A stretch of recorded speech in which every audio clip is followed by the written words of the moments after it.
Bienvenue dans cette nouvelle vidéo sur l'article 2 de la mise en conformité, absolument pas, du RGPD.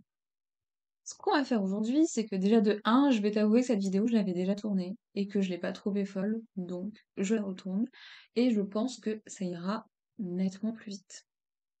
Ce qu'on va faire, c'est que je vais déjà, avant de démarrer l'article 2, je voudrais faire un petit récap sur le dernier paragraphe de l'article 1. Dans le dernier paragraphe de l'article 1 que je te mets en surbrillance ici, pourquoi ça ne fonctionne pas, c'est pas grave, on voit que la libre circulation des données à caractère personnel au sein de l'Union n'est ni limitée ni interdite pour des motifs liés à la protection des personnes physiques à l'égard du traitement des données à caractère personnel. En complétant mes recherches pour l'article 2, j'ai trouvé des éléments supplémentaires qui peuvent expliquer la pertinence et l'existence de ce paragraphe 3 de l'article 1. Pourquoi le RGPD existe? Il existe pour créer la confiance qui permettra à l'économie numérique de se développer dans l'ensemble du marché de l'Union européenne. En fait, l'idée, c'est que avant le RGPD, on avait un précédent texte juridique qui avait été appliqué de manière tout à fait différente en fonction des pays au sein de l'Union européenne. Ça veut dire que vu qu'on avait un texte qui garantissait une protection, mais que l'application du texte était différente en fonction des différents pays, on avait un niveau de protection de la donnée personnelle qui était variable selon le pays dans lequel tu étais. Et en fait, c'est ce différentiel de niveau de protection dans les différents pays au sein même de l'Union européenne qui a suscité une absence de confiance des citoyens envers ce texte et donc une absence une espèce de méfiance dans l'envie de confier ces données personnelles à des acteurs privés parce qu'on ne savait pas comment ils allaient les traiter, parce que ça dépendait dans quel pays et à quel droit ils étaient rattachés. Et donc, en fait, le RGPD est venu ajouter un nouveau texte qui se complète au précédent texte, mais qui impose cette fois une application uniforme, harmonisée des droits dont on dispose de manière équivalente dans tous les pays au sein de l'Union européenne.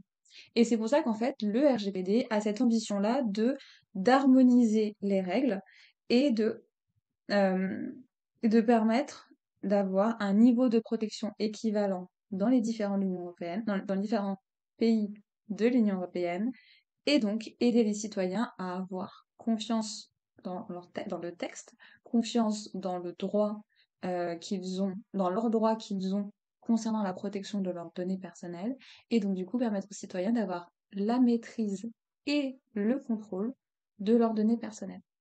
Comment tu peux avoir la maîtrise et le contrôle de tes données personnelles? En ayant un règlement qui te donne des droits que tu comprends. Et c'est ce qu'on va faire ensemble dans cette série de vidéos, tu l'as compris. On va expliquer le RGPD. Évidemment, dans le RGPD, il y a les droits et on va prendre évidemment le temps d'une vidéo à chaque fois pour t'expliquer les différents droits. Donc, voilà ce que voulait dire ce troisième paragraphe de l'article 1 du RGPD. C'était vraiment cette volonté d'harmoniser les règles, le fait que chaque pays au sein de l'Union européenne a le même niveau de protection. Et donc, on peut avoir confiance en ce texte parce qu'il est appliqué uniformément partout. Et du coup, toutes les entreprises le respectent. Voilà. Maintenant, toi et moi, on va démarrer le fameux article 2, celui pour lequel on est réunis aujourd'hui. Cet article 2, on va déjà, comme je regarde je regarde en bas parce que j'ai mes notes, hein, c'est pour ça. Donc en fait, l'article 2, il se divise en 4 paragraphes. Dans le premier paragraphe, quand tu le vois ici, on va voir sur quoi s'applique le RGPD. Dans le deuxième paragraphe, on va voir sur quoi ne s'applique pas le RGPD. Tu te souviens, je t'avais dit que une des techniques juridiques, c'était de définir positivement et négativement des choses. Quand tu sais pas ce que tu veux faire de ta vie, tu sais ce que tu ne veux pas faire de ta vie. Et donc là, pour définir quelque chose, c'est bien de le définir par sa définition propre, positive, et aussi par sa définition négative. Donc là, c'est ce qu'on va voir dans ce deuxième paragraphe. On va voir ce sur quoi ne s'applique pas le RGPD. Et dans le paragraphe 3, boum, ici, on va voir à nouveau ce sur quoi s'applique le RGPD à l'égard d'un précédent texte. Et tout pareil avec le paragraphe numéro 4, l'articulation entre le RGPD et un précédent texte. Et je mets pause parce que sinon ma porte va grincer. Allez hop, on est reparti. Du coup, là, ce qu'on va faire, c'est que je vais essayer de zoomer. Voilà. Et décaler ma bouille. Je me mets là. Donc, j'ai fait un sondage Instagram et j'ai demandé à la communauté si vous préférez que je vous lise l'article ou si vous voulez le lire de votre côté. Comme j'ai eu 2 réponses, je vais vous inviter à faire pause là maintenant tout de suite pour le lire tranquillement à ton rythme. Et pour celles et ceux qui veulent qu'on le lise ensemble, on va le faire maintenant aussi. Donc, le présent règlement, ah oui, article 2, champ d'application matériel. Le champ d'application matériel, c'est un nom barbare juridique pour dire sur quoi porte le RGPD. Et tu verras à l'article 3, alors attention, je vais scroller, à l'article 3, champ d'application territorial, ça veut dire où s'applique le RGPD. Voilà. Retour à l'article 2, champ d'application matériel, sur quoi s'applique le RGPD, sur quoi porte le RGPD. Go, paragraphe 1. Le présent règlement s'applique au traitement de données à caractère personnel, automatisé, en tout ou en partie, ainsi qu'au traitement non automatisé de données à caractère personnel, contenues ou appelées à figurer dans un fichier. Je sais, je sais, je sais. Ça veut simplement dire que le RGPD s'applique pour les données qui ont vocation à être centralisées dans un outil digital et les données personnelles qui ont vocation à être centralisées et utilisées dans un petit matériel papier, un cahier, tout ce qui est classique. Donc voilà globalement ce que ça veut dire. Ça veut dire aussi que les données personnelles qui ont vocation à être exploitées ou traitées de manière digitale, donc en grande quantité et automatisées donc par un logiciel, un algorithme qui classe et qui traite les données, cette méthode d'utilisation, de traitement et de classification de la donnée est soumise au RGPD. Ça veut aussi dire que si tu fais toutes tes données à la main, c'est pareil. Dès lors que ça a vocation à être centralisé et exploité pour réaliser un service, même si c'est des données qui sont à la main, dans des données papier, elles sont soumises au respect du RGPD. Voilà, globalement, ce paragraphe. Tu vois là derrière ma tête ici, ce que j'ai mis ici, décalé, yes. Tu vois ici un petit considérant de la LCDP, on en avait déjà parlé, qui explique en détail le paragraphe 1 et il dit la protection des personnes physiques devrait s'appliquer au traitement de données à caractère personnel à l'aide de procédés automatisés ainsi qu'au traitement manuel si les données à caractère personnel sont contenues ou destinées à être contenues dans un fichier. C'est ce qu'on disait. Les dossiers ou ensembles de dossiers de même que leur couverture, qui ne sont pas structurés selon des critères déterminés, ne devraient pas relever du champ d'application du règlement. Voilà. Donc, en fait, tu vois ici que quand il dit ça, les couvertures, les dossiers ou les ensembles de dossiers qui ne sont pas structurés par des critères déterminés ne devraient pas relever l'application du règlement. Ça veut dire que toutes les informations qui sont, entre guillemets, un peu fouillis, pas organisées, pas classifiées, papier, ne devraient pas être soumises au respect du RGPD. Là, du coup, on va voir, toi et moi, le paragraphe 2. Dans le paragraphe 2, tu te souviens, on va voir les données sur lesquelles, on va voir sur quoi le RGPD ne s'applique pas. Et là, ça change. Je vais réduire ma tête, vous me mettre ici, et voilà. Donc, encore une fois, je t'invite à faire pause si tu veux lire toute seule ou tout seul le paragraphe. Boum! Et maintenant, on va démarrer ensemble.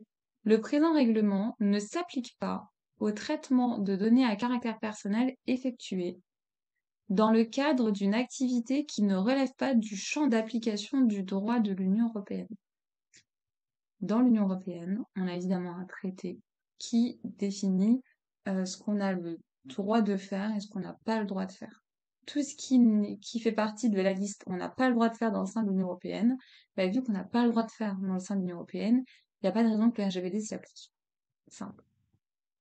Ensuite, on voit dans un B, donc on va reprendre la phrase, le présent règlement ne s'applique pas au traitement de données à caractère personnel effectué par les États membres dans le cadre d'activités qui relèvent du champ d'application du chapitre 2 du titre 5 du traité de l'Union européenne.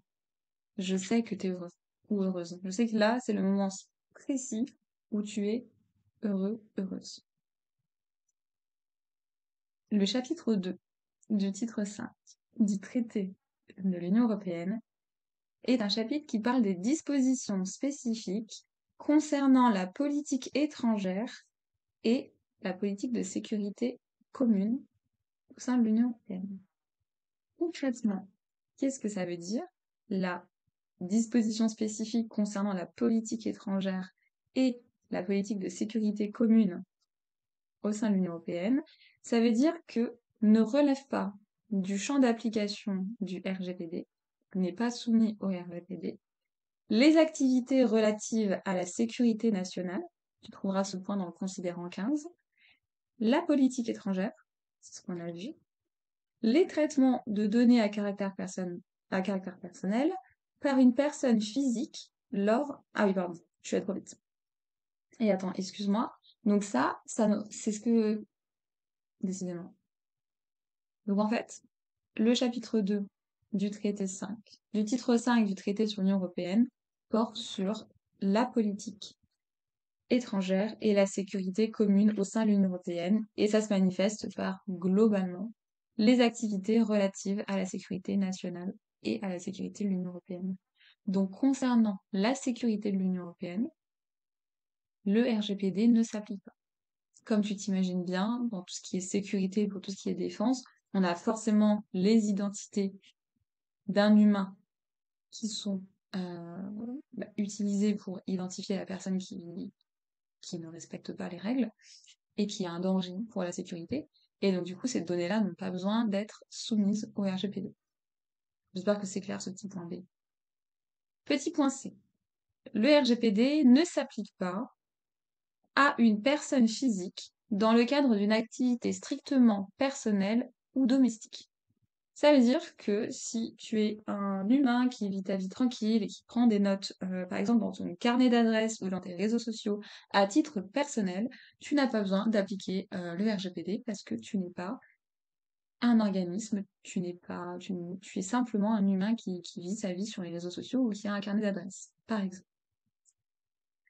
Dernier point, le RGPD ne s'applique pas par les autorités compétentes à des fins de prévention et de détection des infractions pénales. Ok, donc pour tout ce qui est anticipation et détection d'une infraction pénale, le RGPD ne s'applique pas.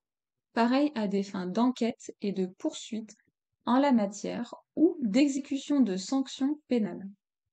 Donc, en gros, le RGPD ne s'applique pas pour la prévention et la détection d'infractions pénales, considérant 19, les enquêtes, poursuites et exécutions de sanctions pénales, toujours le considérant 19, et la menace pour les sécurités publiques. Avec ça, tu vois, on rejoint un petit peu les dispositions spécifiques sur la politique étrangère et la sécurité commune. Donc en gros, pour faire super simple sur ce paragraphe 2, le RGPD ne s'applique pas pour les activités relatives à la sécurité nationale, pour les activités relatives à la politique étrangère, pour les activités strictement personnelles et pour la prévention et la détection d'infractions pénales, les enquêtes, poursuites et exécutions de sanctions pénales et la menace pour les sécurités publiques. Voilà globalement ce que dit cet article, dans quel cas le RGPD ne s'applique pas. Maintenant, on va voir le troisième paragraphe. Le règlement numéro 45/2001 s'applique au traitement des données à caractère personnel par les institutions, organes et organismes de l'Union. Comme tu le sais, dans l'Union européenne, il existe des institutions, des organes et des organismes qui sont l'incarnation de l'Union européenne. Pour gérer un petit peu la popote, quand tu as 27 pays à gérer, tu penses bien que c'est nécessaire d'avoir des organisations, des institutions, qu'elles soient rattachées, auprès desquelles se rassembler, se centraliser pour gérer les 27 avis différents. Le règlement numéro 45/2001 et les autres actes juridiques de l'Union applicables au dit traitement des données à caractère personnel sont adaptés aux principes et aux règles du présent règlement, conformément à l'article 98. En gros, ce paragraphe, il dit que le règlement 45/2001 et le RGPD sont conformes, sont complémentaires et sont très bien dans la lignée l'un de l'autre. Comme tu l'as vu, le règlement 45/2001, il s'applique aux institutions, organes et organismes de l'Union européenne. Ces organismes de l'Union européenne, évidemment, traitent à un moment donné de données personnelles et leur gestion de la donnée personnelle est conforme au RGPD. Fin de l'histoire. Petit point 4, et on aura bientôt fini. Le présent règlement s'applique sans préjudice de la directive 2031/CE et notamment de ses articles 12 à 15 relatifs à la responsabilité des prestataires de services intermédiaires. Alors là, tu vas voir, je vais décaler ma bouille et tu vois en fait que ici, alors je me suis pas très bien décalée, voilà. Dans ce paragraphe ici, donc un des considérants de la SCDP, on voit que la directive 200, ah bah tiens, il y a une petite erreur, donc 2031 CE est relative à certains aspects juridiques des services de la société de l'information et notamment du commerce électronique dans le marché intérieur, donc marché intérieur c'est dans l'Union européenne, qui s'appelle Directive sur le commerce électronique. Donc en gros, ce que ce paragraphe 4 et ce petit paragraphe également veut dire, ça veut simplement dire que la directive 2031 CE, qui est une directive sur le commerce électronique, est conforme au RGPD, parce que la directive 2031 CE sur le commerce électronique, dans ses articles 12 à 15, explique quelle est la responsabilité des prestataires de services intermédiaires concernant la protection des données personnelles. Et on voit dans ce paragraphe 4 que la protection des données personnelles dans les articles 12 à 15 des prestataires de services intermédiaires dans cette directive sur le commerce électronique est conforme bien au RGPD et applique bien le même niveau de protection de la donnée personnelle que le RGPD. À un poil précis, à un poil technique, mais tout simplement pour dire que tout est complémentaire, tout est conforme et tout se suit bien les uns avec les autres. Donc voilà, on va s'arrêter là aujourd'hui. On aura fait notre article 2 sur le champ d'application matériel, donc ce sur quoi porte le RGPD, et on va se retrouver pour la prochaine vidéo sur le champ d'application territorial, concrètement, où s'applique le RGPD. Voilà, bye bye!